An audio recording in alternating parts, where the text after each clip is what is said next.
Questions are why one should join N.L.Dalmia Institute of Management and Research. That was a question to me also when I was superannuity.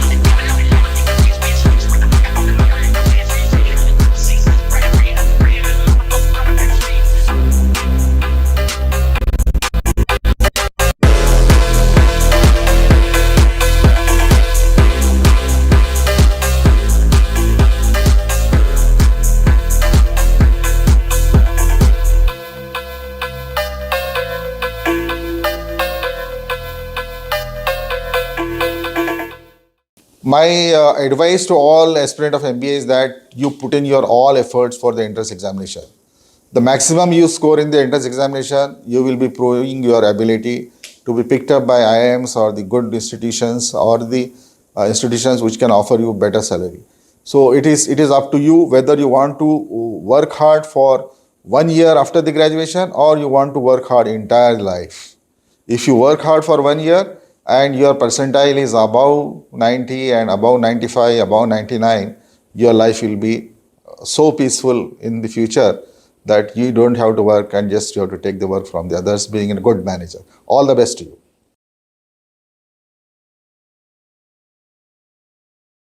Hi guys, today's session is very important and very special for all the MBA aspirants because today we have Dr. N.L. Khan sir.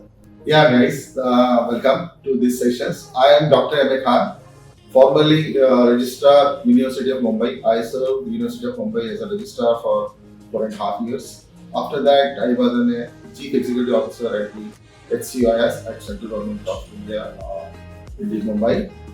Prior to that, I had started my administrative careers in the management in the CTM Management Institute as a director, where I served as a director for 7 years. Now, I am the professor and director at N.L.Dalmia Management Institute, which is N.L.Dalmia Institute of Management Studies and Research, located at Meera Road, Mumbai suburbs, Mumbai metropolitan city. This particular institution is well known for the finance rigor, though we have achieved a lot of good accords in the management and the marketing also. Yes, sir. Okay, sir. So there are lots of achievement done by the sir, which as of now we cannot finish it. But yeah, after the entrance, what MBA aspirant should do? Because always I talk about the entrance examination, how to prepare for the CAT, how to prepare for the CT, CMAT, what should be the strategy, what should be the plan. But today we'll talk about after entrance, what should be the process, what MBA aspirant should look into. What are the specializations they should opt for? So lots of Q&A we'll do in this session. So sir, my first question from you is nothing but what is the right time for any individual to pursue MBA? Of course, MBAs are pursued after the graduation. Earlier, there was a myth that having a 2 years work experience will be good learning for the management education.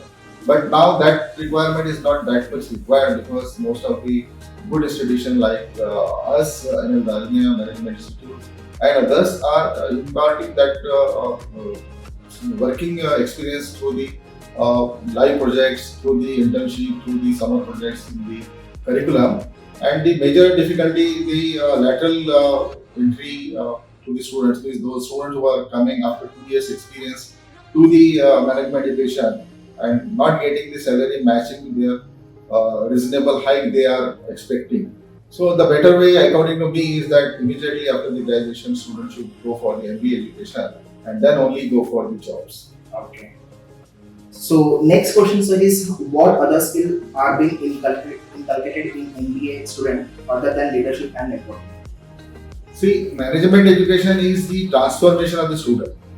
Any institution who is admitting the student and bringing him or her the skills of the management, skills of the presentation, skills of technical skills, communication skills, or in the simple language we can say that a simple boy admitted to management institute and then is coming out as a street smart guy who is capable of holding all the requirement of the corporate world.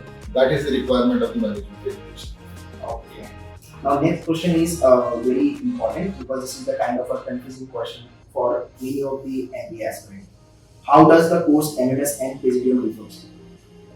See, earlier the PGDM was not a popular course among the students because the students were relying on the popular universities. The basic difference between the MMS is a master's degree given by the University of Mumbai. It is equivalent to MBA of any other university. You go to Pune University, the same course is called as the MBA, or some other universities are called as some other master's degree in management institution. PGDM is a postgraduate diploma awarded by the autonomous institutions. It is a particular brand. If any institution whose standard is known in the field of the management and the popularly known all over the country, then that institution they are awarding this particular diploma. So the corporates are going with the these type of the course, not on the type of the course, but on the type of the institution. Which type of institution is there? Whether the institution is having a ranking, whether the institution is popular in among the all different areas, and then having the accreditation, etc. So that particular institution, the grade of the institution is the choice of the corporate. So nowadays there is any difference remain between the PGDM or MMS. Rather, I will say that the PGDMs by the standard institutions are more preferred. Yes, sir. So, is there any difference in terms of the course curriculum, in terms of the fee structure or the placement when it's come to the PGDM and MMS? Yeah, of course, because the MMS or the master's degree MBA is the curriculum designed by the university. It has a control over the curriculum. The academic council of the university decide the curriculum, and it cannot be changed unless the academic council changes it. Fee is regulated by the fee regulating authority, and it all depends on the control mechanism. But PGDM is an autonomous program and governed by the different autonomous institutions by different autonomous colleges, and their curriculum is decided by the standard of the colleges. A standard college knows that what type of requirements are there in the market, that type of things they will introduce in the curriculum. See, for N.L.Dalmia, we are known for the rigor in the finance and the marketing and HR also. So we have introduced the Bloomberg training and courses from the Bloomberg.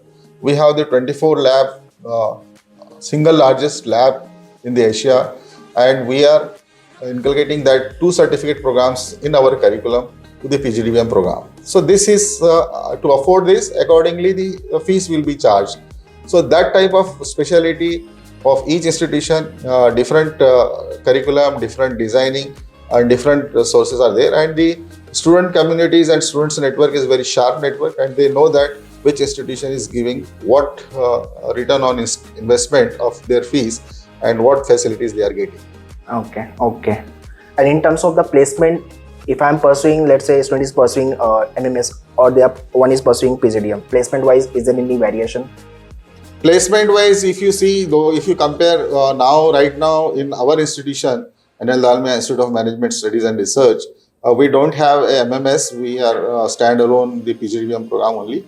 But if you compare the institution where we have the MMS and PGDM both, but it is generally observed that because their brand is high and they are more focused on the PGDM brand than less focus on the MMS program, and they are having good placements and good and high fees and good placements in the PGDM program, because the development comes with the money, and unless you pay the fees, you will not be having a development. I was there when I started in 2007 in Sydney Management Institute. The fees was of 42,000 per year, and then the students approached me and said that you take 1 lakh more from us but give us the facilities. So then the first thing I did there is increase the fees to 67,000 and provided many facilities at that time in 2007.